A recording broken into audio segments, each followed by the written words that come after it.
Alright, so today we're going to talk about the stoichiometry of electrolysis, and we'll develop the use of the equation charge is equal to current times time, and the symbols are going to be Q for charge, A for current, T for time. The units are going to be coulombs for charge, amps or amperes for A, current, and seconds for time. I have in parentheses here that an amp is a coulomb per second, so you can see how the units would work out there. We have a problem at the bottom of the page which says how many grams of iodine are produced when a current of 8.52 milliamps flows through the cell for 10 minutes. So we're after the grams of iodine that are produced,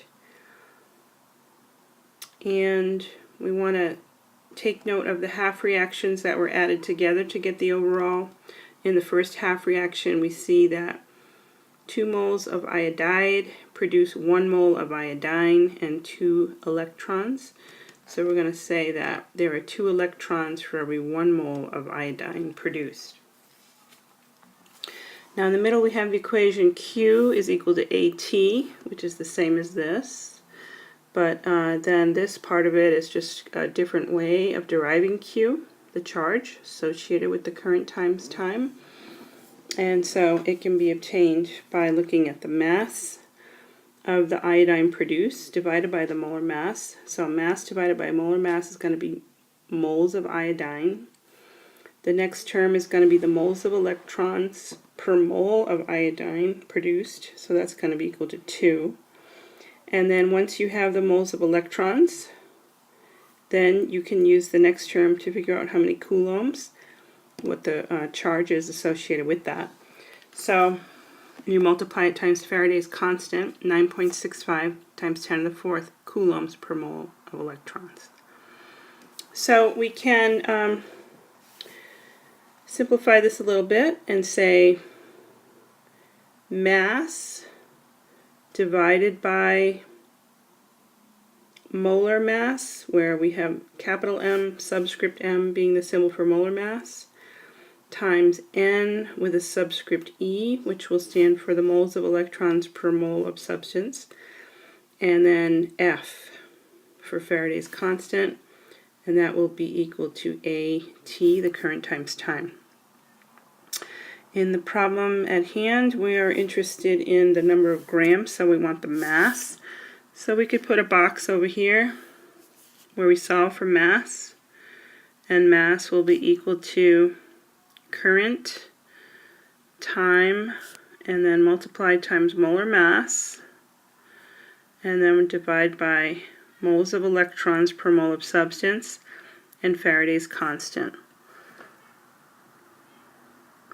So I'm going to rewrite that on the next page, and we'll go ahead and plug the numbers in.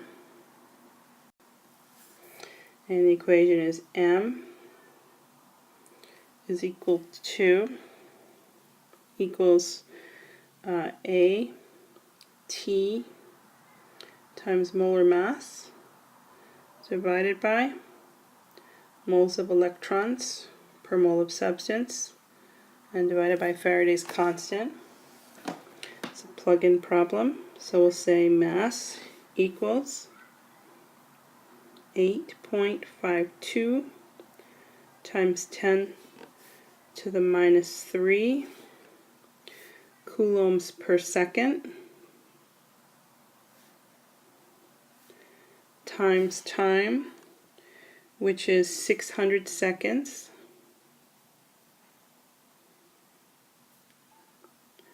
molar mass of I2 produced 254 grams per mole,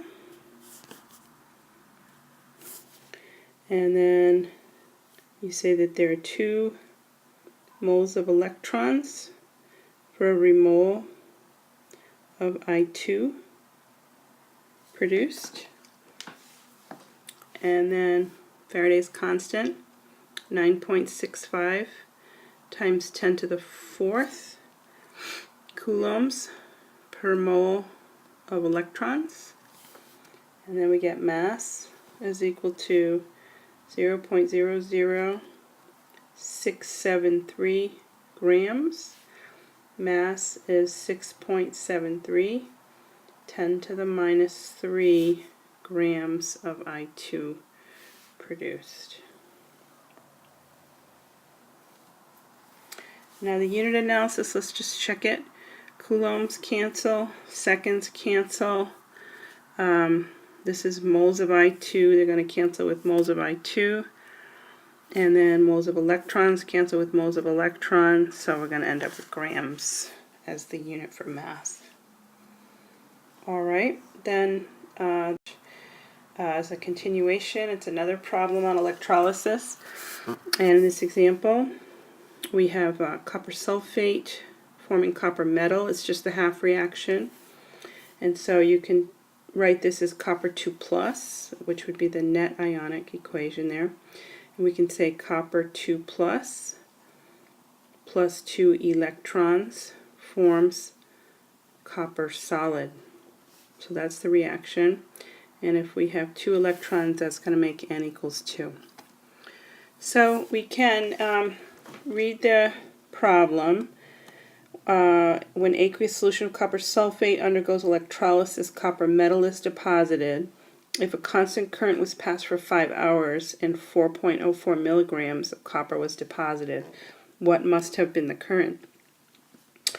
So we can use the equation from the last problem, which is mass of the substance formed, number of moles of electrons per mole of substance multiplied times Faraday's constant, and that'll be equal to current times time times molar mass of the substance.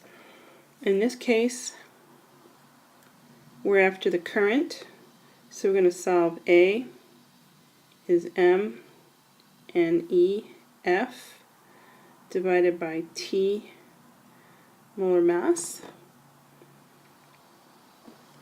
And I think I'm going to go ahead and write that on the next page. So we're going to have current equals mass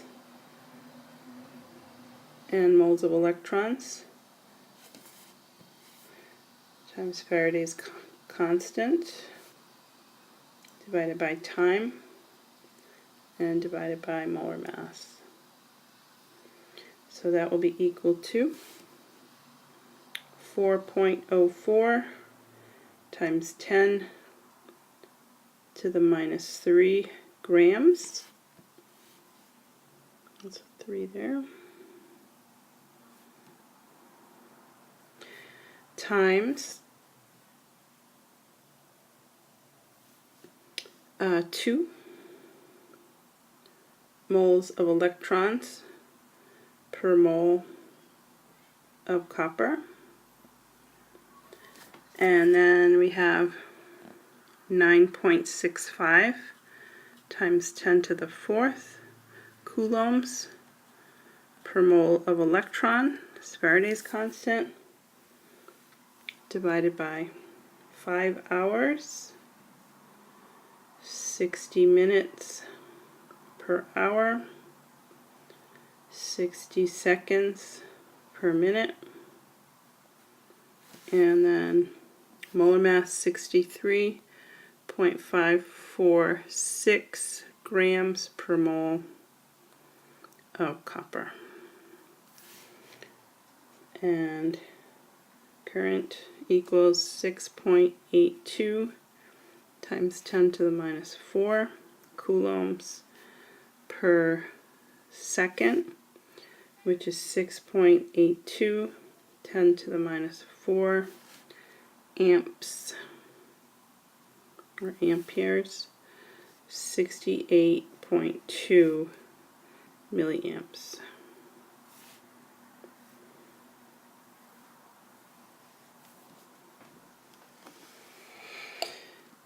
And let's look at the units here. Let's see, grams are going to cancel, moles of copper are going to cancel, hours, minutes,